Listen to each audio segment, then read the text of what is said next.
प्यारे बच्चों नमस्कार। तो स्वागत है आपका हमारे YouTube channel universal chemistry classes में। तो एक बार फिर से हम उपस्थित हुए हैं। हम आज पढ़ाएंगे क्लास 12th की बुक फर्स्ट का पहला लेसन सॉल्यूशन। इसके बारे में बात करेंगे और इस लेसन को हम अच्छे से समझेंगे। तो आइए पढ़ते हैं विलियन लेसन। तो सबसे पहले हम बात करेंगे विलियन। यह विलियन होता क्या है? तो जैसा कि आप लोग जानते हैं कि दो या दो से अधिक पदार्थों के समांगी मिश्रण को विलयन कहते हैं। यहाँ पर हम बात करेंगे दो या दो से अधिक पदार्थ हो सकते हैं। पदार्थ का मतलब होता है पदार्थ की 5 अवस्थाएं होती हैं: ठोस, द्रव, गैस, प्लाज्मा और बोस-आइंस्टीन कंडेंसेट, जिनमें से 3 अवस्थाओं का विस्तृत अध्ययन किया गया है विज्ञान में, ठोस, द्रव, गैस का। तो ये पदार्थ की तीनों अवस्थाएं हैं और हमने विलयन की परिभाषा क्या पढ़ी है? दो या दो से अधिक पदार्थों का समांगी मिश्रण। मतलब अगर ठोस को ठोस में मिलाया जा रहा है तब भी विलयन बनेगा, अगर ठोस को द्रव में मिलाया जा रहा है तब भी विलयन बनेगा, या ठोस को गैस में मिलाया जा रहा है तब भी विलयन बनेगा। ये विलयन के पार्ट होते हैं, डिफरेंट पार्ट के विलयन बनते हैं। तो कैसे बनते हैं इनके बारे में हम अध्ययन करेंगे आगे। फिलहाल पढ़ते हैं विलयन। तो जो हमारा विलयन होता है, ये विलयन मुख्य रूप से, ध्यान से समझना, ये विलयन मुख्य रूप से 2 पार्ट से मिलकर बना होता है। कौन कौन से पार्ट होते हैं? पहला पार्ट होता है इसका विलायक, जिसे हम इंग्लिश में सॉल्वेंट कहते हैं। क्या कहते हैं? सॉल्वेंट। और इसका दूसरा पार्ट होता है विलेय, जिसे हम मुख्य रूप से इंग्लिश में सॉल्यूट बोलते हैं। तो जब भी सॉल्वेंट और सॉल्यूट को आपस में मिलाया जाता है और इनको मिलाने के बाद जो मिश्रण बने वो कैसा हो जाए? समांगी, होमोजेनियस मिक्सचर, तो उसको हम क्या कहेंगे? विलयन कहेंगे। तो विलायक प्लस विलेय इक्वल टू विलयन। यहां पर याद रखिए, ये एक बिल्कुल आसान सा आपको सूत्र दिखाई दे रहा है, लेकिन आपसे हम बताना चाहेंगे कि विलयन के ज्यादातर न्यूमेरिकल्स में इस सूत्र का प्रयोग होता है और ज्यादातर बच्चे इस सूत्र का सही जगह पर उपयोग नहीं कर पाते हैं, इसीलिए उनसे विलयन के न्यूमेरिकल्स कम सॉल्व होते हैं या सॉल्व होने में तो परेशानी आती है। हम चाहेंगे आपको इस तरीके की किसी परेशानी का सामना न करना पड़े, इसलिए आप हमारे साथ ध्यान से पढ़िए। तो जो विलयन होता है, विलयन मुख्य रूप से इसको बांटा गया है 2 भागों में। कितने भागों में बांटा गया है विलयन को? 2 भागों में। कौन कौन सा? पहला है विलेय की मात्रा के आधार पर। कौन सा? विलेय की मात्रा के आधार पर, quantity of solvent in solution. दूसरा है, जो दूसरा भाग इसका है वो है विलायक, विलायक की अवस्था के आधार पर।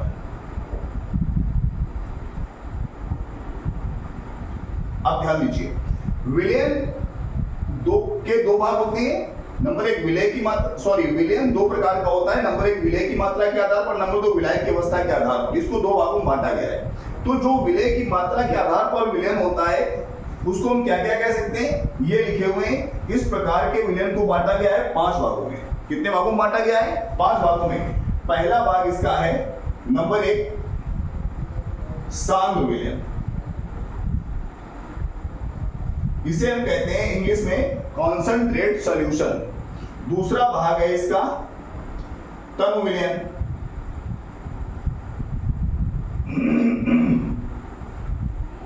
इसको हम इंग्लिश में कहते हैं डाइल्यूट सॉल्यूशन। इसका तीसरा भाग है संतृप्त विलयन,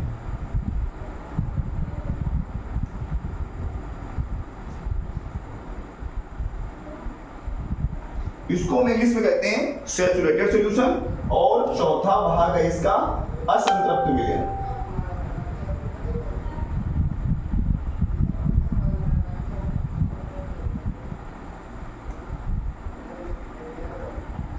इसको हम इंग्लिश में कहते हैं अनसैचुरेटेड सॉल्यूशन। और इसका जो लास्ट भाग है, पांचवा भाग, वो कहलाता है अति संतृप्त विलयन।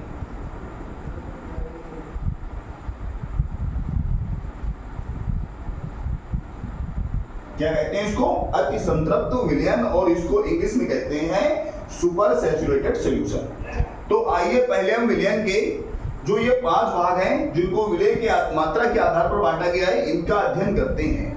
तो सबसे पहला जो हमारा भाग है सांद्र विलयन। तो हम जानते हैं कि किसी भी विलयन को बनाने के लिए विलायक और विलेय दोनों की आवश्यकता होती है। तो ध्यान समझना, यदि विलायक की मात्रा के अनुसार विलेय की मात्रा विलायक से बहुत अधिक है, विलेय की मात्रा विलायक की मात्रा से बहुत अधिक है, और उसके बाद उसका जो है होमोजीनियस मिक्सचर बन रहा है, मतलब समांगी विलयन बन रहा है, तो ऐसा विलयन कहलाएगा सांद्र विलयन। ये विलयन बहुत गाढ़ा होता है और इस विलयन की डेंसिटी भी अधिक होती है। डेंसिटी का मतलब घनत्व भी अधिक होता है। दूसरे प्रकार का हमारा विलयन होता है तनु विलयन। तो तनु विलयन या जो डाइल्यूट सॉल्यूशन होता है, इसके बारे में जो बात करते हैं, तो यहाँ पर विलेय की मात्रा होती है और विलायक की मात्रा जो होती है वो बहुत अल्प होती है। मतलब विलयन बनता तो है लेकिन उसमें विलायक की मात्रा बहुत कम घुली होती है। तो इस प्रकार का जो होमोजीनियस मिक्सचर बनता है, होमोजीनियस सॉल्यूशन बनता है, उसको हम क्या कहते हैं? तनु विलयन। और इस विलयन की जो डेंसिटी होती है वो भी कम होती है, घनत्व भी कम होता है। तीसरा होता है संतृप्त विलयन। तो संतृप्त विलयन आपने पढ़ा होगा क्लास 10th में भी, लेकिन फिर भी हम इसके बारे में अध्ययन करेंगे। संतृप्त विलयन का मतलब ये होता है कि कांस्टेंट टेम्परेचर पर, देखिए तापमान नियत रहना चाहिए। नियत ताप पर क्या करते हैं कि एक निश्चित मात्रा में विलायक लेते हैं और उसमें हम विलेय को घोलना शुरू करते हैं। एक समय वो आता है कि विलेय उस विलायक में घुलना बंद हो जाता है, विलयन बन जाता है और विलेय घुलना बंद हो जाता है। जब विलेय घुलना बंद हो जाता है निश्चित ताप पर, तो हम उस विलयन को छान लेते हैं। उस जो वो विलयन हमको मिलता है उसे हम कहते हैं संतृप्त विलयन। क्योंकि संतृप्त विलयन ऐसा विलयन होता है जिसको अब आगे विलेय की आवश्यकता नहीं होती है। इसको हम गहराई से पढ़ेंगे, आगे पढ़ेंगे विलयन के लेसन में। उसके बाद जो हमारा चौथा भाग है विलयन का, वो है असंतृप्त विलयन। तो असंतृप्त विलयन क्या होता है, इस बारे में बात करते हैं। ध्यान दीजिए, स्थिर ताप पर संतृप्त विलयन बनाने से पहले की सारी अवस्थाएं असंतृप्त विलयन है। विलायक में हमने विलेय को मिलाया, घोलना शुरू किया, असंतृप्त है। जब तक वो संतृप्त नहीं हो जाता तब तक विलयन असंतृप्त रहता है। मतलब संतृप्त होने से पहले के विलयन को हम असंतृप्त विलयन कहते हैं। उसके बाद जो पांचवा है वो अति संतृप्त विलयन है। इसके बारे में हम जानेंगे। हमने कई बार इस तरीके के विलयन देखे हैं लेकिन हम समझ नहीं पाते हैं। कई बार हमको दिखाई देते हैं, सामने होते हैं हमारे। तो अब हम समझेंगे अति संतृप्त विलयन, उसका एग्जांपल भी समझेंगे। अति संतृप्त विलयन वो विलयन होता है जिसमें विलेय की मात्रा विलायक के अनुसार बहुत ज्यादा मिलाई जाती है और उसको घोल दिया जाता है टेम्परेचर को बढ़ा करके। तापमान बढ़ा दिया जाता है, उसके बाद विलायक को उसमें घोला जाता है, विलायक घुलता रहता है। उसके बाद जब उस विलयन को ठंडा करते हैं तो ठंडा करने पर जो विलेय की मात्रा होती है वो प्रेसिपिटेट होने लगती है। डिफरेंट टेम्परेचर पर डिफरेंट क्वांटिटी प्रेसिपिटेट होती है। ऐसा विलयन क्या कहलाता है? अति संतृप्त विलयन कहलाता है। और इसका सबसे अच्छा एग्जांपल जो आपने देखा है, किसी मिठाई की दुकान पर देखिए, जो वहाँ का हलवाई होता है वो चीनी को पानी में गर्म करके मिला देता है, एक गाढ़ा सा सॉल्यूशन तैयार कर लेता है चीनी का, और उसके बाद जब वो उसको ठंडा करता है तो ठंडा होने पर उस पर चीनी की परत जमने लगती है, चीनी का प्रेसिपिटेशन होने लगता है। ये हमारा कहलाता है अति संतृप्त विलयन। तो उम्मीद करते हैं आपको विलयन, ये विलेय की मात्रा के आधार पर जो 5 प्रकार के विलयन होते हैं ये आपको समझ में आए होंगे। अब बात करते हैं विलायक की अवस्था के आधार पर। तो विलायक की अवस्था के आधार पर विलयन को बांटा गया है 3 भागों में, एक, पहला, दूसरा और तीसरा। पहला भाग होता है ठोस विलयन। क्या भाग होता है? ठोस विलयन। दूसरा होता है द्रव विलयन और तीसरा होता है गैस विलयन। अब ध्यान दीजिए जरा, यह विलायक की अवस्था पर है। मतलब अगर विलायक ठोस होगा तो विलयन भी ठोस होगा, अगर विलायक द्रव होगा तो विलयन भी द्रव होगा, और अगर विलायक गैस है तो विलयन भी गैस ही बनेगा। तो ऐसे विलयन की वो अवस्था जो विलायक की अवस्था होती है उस पर निर्भर करती है। ज्यादातर जितने भी विलयन बनते हैं वो सारे विलयन विलायक की अवस्था पर ही निर्भर करते हैं, क्योंकि विलायक की अवस्था के आधार पर विलयन इतने प्रकार के होते हैं। देखिए सारे विलयन जो है ना, ये भी विलायक की अवस्था में ही होते हैं, जरा समझिए। तो ये भी विलायक की अवस्था पर ही समझेंगे। जो ठोस विलयन होता है, ये विलयन पुनः 3 प्रकार का होता है। इसका पहला पार्ट है ठोस में ठोस। इसका मतलब ये है कि जब विलायक ठोस हो और विलय ठोस हो, विलायक की मात्रा अधिक विलय की मात्रा कम, और विलायक भी ठोस विलय भी ठोस, तो जब इन दोनों को आपस में मिला करके समांगी विलयन बनाया जाता है तो उसे हम कहते हैं ठोस में ठोस का विलयन। और इसका जो बहुत अच्छा एग्जांपल है वो है मिश्र धातु। मिश्र धातुएं, ये मिश्र धातुएं क्या पीतल बनाते हैं। पीतल आपने देखा होगा, जो पीतल होता है, पीतल में 20% होती है जिंक और 80% होता है कॉपर। 20 ग्राम जिंक को लेकर के अलग पात्र में गर्म किया गया और मेल्ट कर लिया गया। 80 ग्राम कॉपर को लेकर के अलग पात्र में गर्म किया गया और मेल्ट कर लिया गया। जब दोनों मेल्ट हो गए, पिघल गए, तो उनको मिला दिया गया आपस में और मिला करके गर्म किया गया और अच्छी तरीके से उनका समांगी विलयन बनाया गया। उसके बाद जो मिश्रण हमको मिला वो मिश्रण कहलाएगा पीतल। क्या कहलाएगा? पीतल। और ये ठोस में ठोस का मिश्रण है, क्योंकि इसको जब हम ठंडा करेंगे तो हमको ठोस अवस्था में विलयन मिलेगा। इस विलयन से हम भिन्न प्रकार के बर्तन मूर्तियां बनाई जाती हैं, जिनको हम देखते हैं अपने घर में यूज करते हैं। दूसरा जो हमारा विलयन का प्रकार है ठोस विलयन का, वो होता है ठोस में द्रव। आप ध्यान दीजिए यहाँ पर फिर से, विलायक ठोस होना चाहिए और विलय हमारा द्रव होना चाहिए। तो जब द्रव विलय की बात आती है तो यहां पर यूज किया जाता है मरकरी। मरकरी जो होता है, देखिए मरकरी का संकेत होता है Hg, इसको पारा भी कहते हैं, और ये NTP मतलब नॉर्मल टेम्परेचर 25 डिग्री सेंटीग्रेड पर द्रव अवस्था में पाई जाती है मरकरी धातु। तो उसी का यहाँ पर प्रयोग किया जाता है। मरकरी धातु की मात्रा ली जाएगी कम और ठोस धातु की मात्रा ली जाएगी अधिक। जैसे इसका एग्जांपल है सोडियम अमलगम। सोडियम अमलगम, ये सोडियम अमलगम क्या है? यहाँ पर सोडियम की मात्रा होती है अधिक, ये विलय का कार्य करता है, और मरकरी की मात्रा होती है कम, वो विलय का कार्य करता है। सोडियम को गर्म करके उसमें मरकरी को मिला दिया जाता है और मिला करके जो विलयन बनता है उसको हम कहते हैं सोडियम अमलगम। इसके बाद इसी के अनुसार एक जिंक अमलगम भी होता है, उसको भी मरकरी में मिलाकर बनाया जाता है। इसका जो थर्ड पार्ट है वो है ठोस में गैस। ठोस में गैस का विलयन। तो ये जो ठोस में गैस का विलयन होता है, यहाँ पर विलायक होता है ठोस और विलय होती है गैस।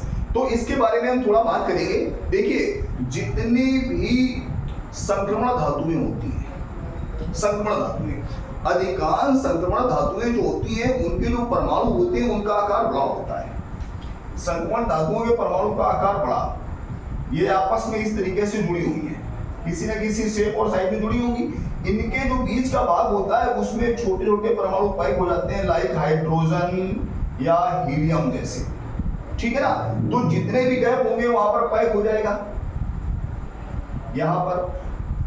तो ये जो गैसें पाइप हो जाती हैं इसकी मात्रा अधिक है संक्रमण धातु की और इन गैसों की मात्रा कम, इसलिए ये विलयन हमारा कहलाता है ठोस में गैस का विलयन।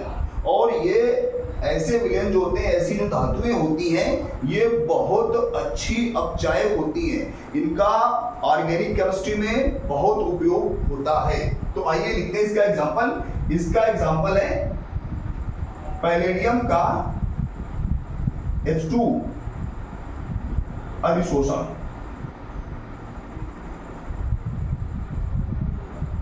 जो पैलेडियम धातु होती है वो हाइड्रोजन को अधिशोषित कर लेती है, अपने अंतरा परमाणुविक स्थल में पैक कर लेती है, ठीक है। तो ये एग्जांपल किसका है? ठोस में गैस का।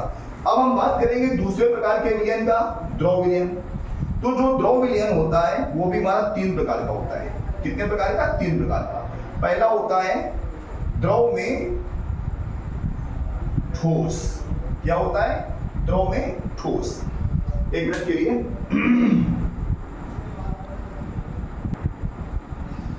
तो बात करते हैं हम। पहला जो होता है हमारा द्रव में ठोस होता है। तो यहां पर देखिए विलायक होता है द्रव और विलय होता है ठोस। मतलब विलायक की मात्रा अधिक होगी और विलय की मात्रा कम होगी। आपने कई बार यूज किया है। एग्जांपल लिख देते हैं, पानी में चीनी या नमक का विलयन क्या कहलाता है? द्रव में ठोस का विलयन। दूसरा जो इसका पार्ट है वो है द्रव में द्रव का विलयन। तो द्रव में द्रव का विलयन जो है ना, ये तो सर्वविदित है भाई, सभी लोग जानते हैं इसके बारे में। देश की अर्थव्यवस्था भी इसी पर निर्भर करती है भाई साहब, जरा समझने का प्रयास करिए। द्रव विलायक होना चाहिए, द्रव विलय होना चाहिए। एग्जांपल लिख देते हैं, एल्कोहल, उल्टा लिख रहे हैं, सीधा लिख देते हैं, पानी में एल्कोहल।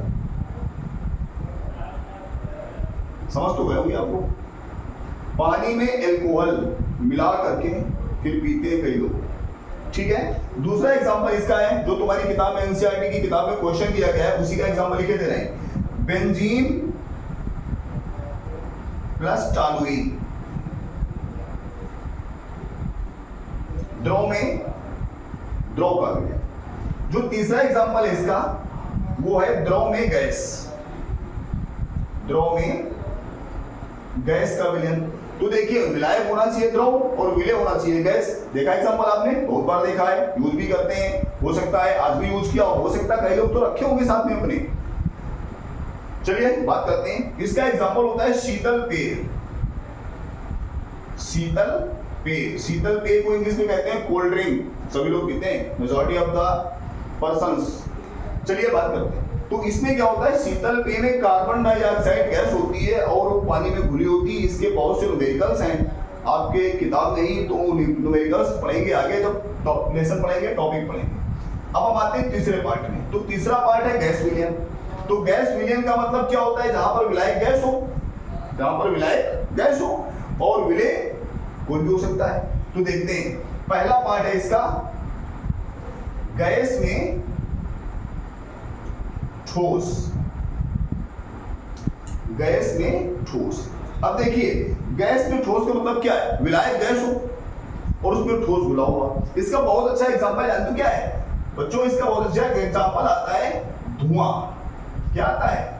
धुआं देखा होगा आपने, जब आग जलती है धुआं निकलता है। धुआं में क्या होता है, कार्बन डाइऑक्साइड गैस होती है, कार्बन मोनोऑक्साइड गैस होती है और वो वायुमंडल में मिल जाता है। और साथ में धुएं का जो कलर होता है वो कार्बन के कणों की वजह से होता है। कार्बन के कण ठोस होते हैं, तो ठोस कार्बन के कण कार्बन डाइऑक्साइड कार्बन मोनोऑक्साइड के मिश्रण में मिले होते हैं, इसीलिए उसको क्या कहते हैं, गैस में ठोस का विलयन। समझ गए होंगे आप। इसके अतिरिक्त तो आप चाहो तो आयोडीन को वेपोराइज कर दीजिए। आयोडीन की जो वाष्प बनती है, कपूर की जो वाष्प बनती है वायुमंडल में, वो भी गैस में ठोस का विलयन ही कहलाएगा। इसका जो दूसरा पार्ट है वो है गैस में द्रव। तो गैस में द्रव का मतलब यहां पर विलायक गैस होगी और जो विलय होगा वो द्रव होगा।